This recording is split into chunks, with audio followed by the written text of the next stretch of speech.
आणि प्रचंड मोठं नुकसान आपल्या मातीचं झालं. आपण बघितलं, सातत्यानं आपण म्हणतो काय होता असतो, काय झाला असतो.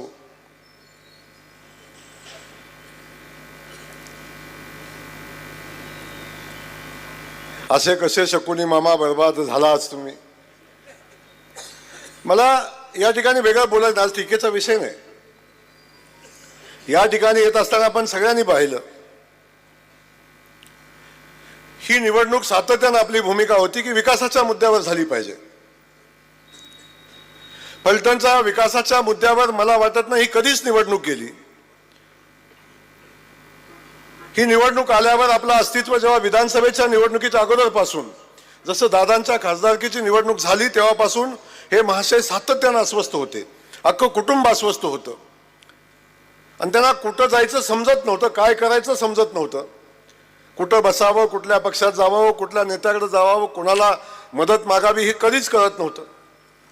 तेव्हा दादा, मी सातत्यानं सांगितलं, हे कधीही लढवय्ये नव्हते, कधीच लढवय्ये नव्हते.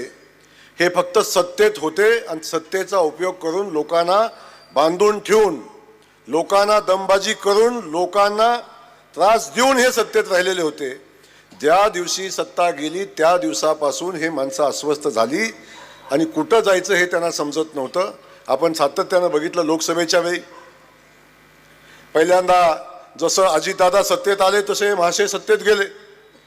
लोकसभेला पराभव झाला तसं अजितदादांचं तिकीट टाकून दिलं, पुन्हा तुतारीचं तिकीट घेतलं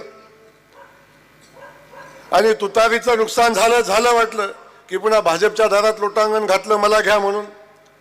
भाजपनं घेतलं नाही. अजितदादांच्या दारात गेले, त्यांनी घेतलं नाही. मग पुन्हा जशी ही निवडणूक लागली तसा हे आधार शोधायला लागले. अरे 20 वर्ष 25 वर्ष दादांनी संघर्ष केला, आम्ही संघर्ष केला, आम्ही रडलो नाही कधी. आम्ही संघर्ष केला, सामान्य माणसाच्या विकासाचं काम केलं.